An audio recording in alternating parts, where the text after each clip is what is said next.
individualidade é destruir a espontaneidade, a capacidade do homem de iniciar algo novo com seus próprios recursos, algo que não possa ser explicado à base de reações ao ambiente e aos fatos. Morta a individualidade, nada resta senão horríveis marionetes com rostos de homens, todos com o mesmo comportamento do cão de Pavlov, todas reagindo com perfeita previsibilidade, mesmo quando marcham para a morte. Este é o verdadeiro triunfo do sistema. Fim da citação. Percebe-se em Origens do Totalitarismo que Arendt tinha clareza de que o aniquilamento absoluto da dimensão da espontaneidade foi o que permitiu o domínio total e o sucesso dos regimes totalitários. Essa ideia acerca da ausência de liberdade, que constitui a preocupação pontual que motivou Arendt a refletir, e um dos resultados nós podemos perceber nesse texto. Será que a política ainda tem de algum modo sentido? E é nesse contexto que a espontaneidade assume relevância como fator imprescindível para a consolidação da esfera pública do mundo, para a possibilidade da própria ação.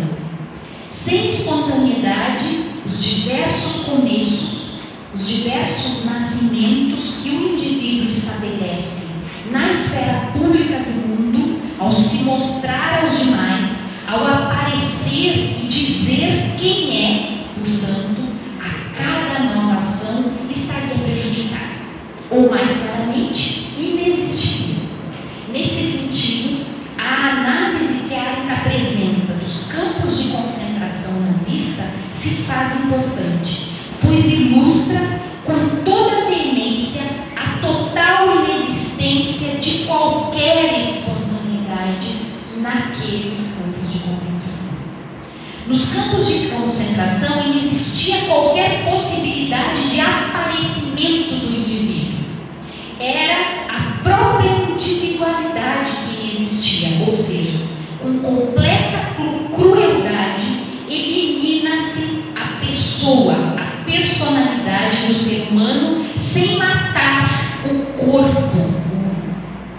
A isso Arendt refere-se como tentativa do regime totalitário em perverter a natureza humana e transformar homens e mulheres em algo não humano. Essa tentativa é evidente pela maneira como os internos dos campos de concentração nazista eram identificados. Vale dizer, seus nomes próprios eram ignorados e substituídos por números. Todos eram mortos-vivos que aguardavam pacientemente pelo único fim que lhes cabia, a morte. Mas mesmo esta era adiada ao máximo para que houvesse a certeza da completa submissão e desumanização. Aniquilada a espontaneidade, aniquila-se a individualidade, ou seja, destrói-se a pessoa humana. O que resta é algo como outra espécime de animal humano que os campos de concentração e extermínio demonstraram ser possível criar, situar. A experiência dos campos de concentração demonstra que a natureza do homem só é humana na medida em que dá ao homem a possibilidade de tornar-se algo eminentemente não natural, isto é, um homem. Fim da citação. A única maneira de dominar totalmente o indivíduo e destruir qualquer possibilidade de contestação é destruindo a espontaneidade, fruto da individualidade e do apresentar-se ao mundo. A espontaneidade se apresenta como perigosa para qualquer regime que pretenda se totalitária, que pretenda o controle total, uma vez que ela, a espontaneidade, vem acompanhada da imprevisibilidade, isto é, não há uma garantia absoluta do que cada indivíduo possa ou não fazer. Todos os atos são incertos. A cada momento o indivíduo poderá mudar de opinião, repensar as suas decisões e modificar o seu modo de agir. A imprevisibilidade gera um tipo de comportamento inaceitável por um regime que se pretenda total, que pretenda o domínio total.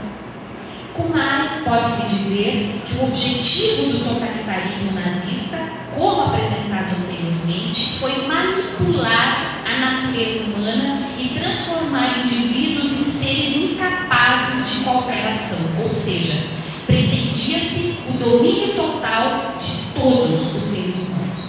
O laboratório de testes dessa terrível possibilidade foram os campos de concentração e extermínio. Deste modo, segundo Arendt, o que foi produzido nos campos não diz respeito tão somente às vítimas e aos carrascos, mas estende-se e envolve a humanidade inteira. Estas conclusões de Arendt dão suporte à proposição de que o crime cometido pelos nazistas não é um crime contra um povo específico, mas um crime contra a humanidade. Cito Arendt: a questão não está no sofrimento, do qual sempre houve demasiado na Terra, nem no número de vítimas. O que está em jogo é a natureza humana em si. Fim da citação.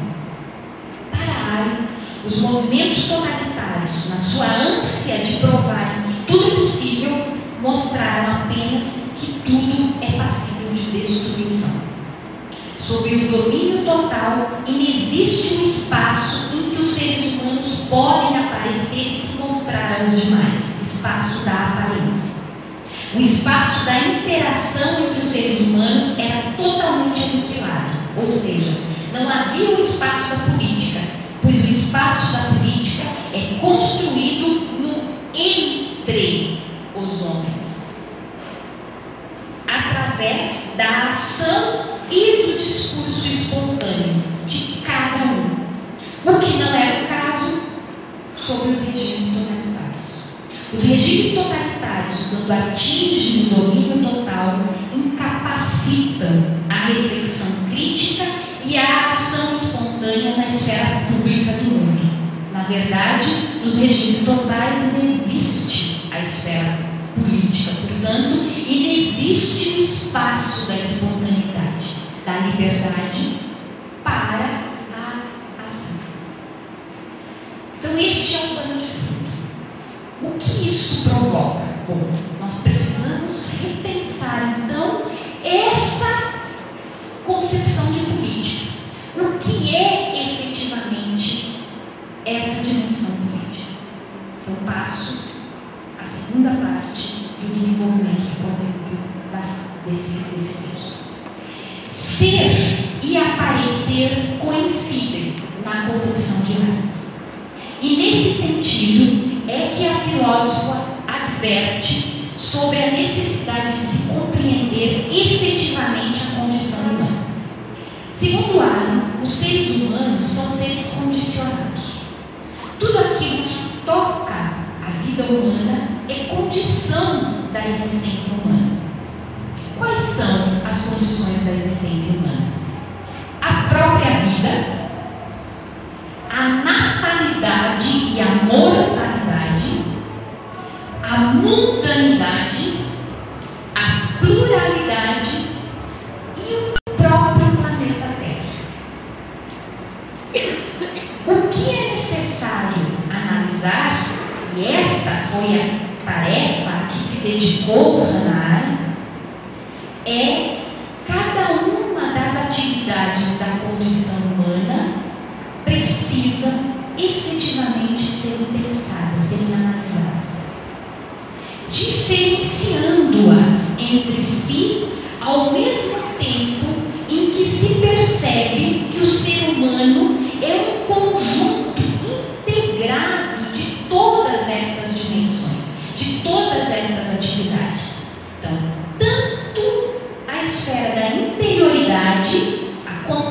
coração, a vida do espírito, quanto a atividade ativa, a ação, são dimensões fundamentais que constituem a condição humana. A condição humana é um conjunto, nós seres humanos somos um conjunto dessas dimensões, ativa e contemplativa. Mas nós precisamos separá-las, compreendê-las efetivamente, mas pensarmos que o ser humano é um conjunto disso. Condição humana é apresentada por área, constituída de modos de vida distintos. Então, para a área, o ser humano é um ser condicionado a 2 modos especiais de vida. Então, o bios, para a área, que é um conceito importante. Então, há um modo de vida ativo e um modo de vida contemplativo. A vida ativa refere-se à esfera dos assuntos humanos, corresponde às atividades do trabalho enquanto labor, o homo laborans, a obra, o homo faber, o homem que fabrica, e a ação, esta última nunca desvinculada do discurso. Então nós temos a condição humana, temos uma esfera que é a vida ativa e uma esfera que é a vida contemplativa. A vida ativa, ela é constituída de 3 atividades: trabalho, obra e ação. Ação com discurso. A esfera contemplativa refere-se à completa e necessária quietude. Corresponde às atividades do pensar, do querer e do julgar. A cada uma das atividades da condição humana corresponde uma condição. Então vamos ver. A condição do trabalho, labor, a condição é a própria vida. A obra, a condição é a mundanidade, o mundo que nós criamos, que não existe na natureza e que não está, como no trabalho, relacionado a essa dimensão do labor, da nossa sobrevivência, daquilo que é necessário para que nós sobrevivamos. Não é isso. A obra, ela é essa dimensão da criatividade. A ação corresponde à condição da pluralidade. A condição do pensar é a compreensão. A condição do querer é a vontade. E a condição do julgar é o juízo. Daqui a pouco tudo isso vai ficar um pouco mais claro. A atividade da ação, conjuntamente com o discurso, advém da relação entre os homens sem a mediação das coisas ou da natureza. Nesse sentido, a ação e o discurso criam um espaço do aparecimento dos seres humanos. Agir significa iniciar algo novo no mundo, significa começar, nascer. E são vários os nascimentos do homem durante toda a sua vida. É no espaço público do mundo que o ser humano mostra-se, diz quem é, aparece diante de outros seres humanos também capazes de mostrarem-se, de aparecerem.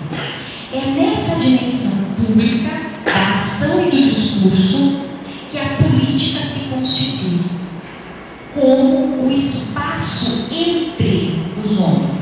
E é nessa dimensão que o ser humano pode exercer a espontaneidade, ou pode efetivamente ser livre.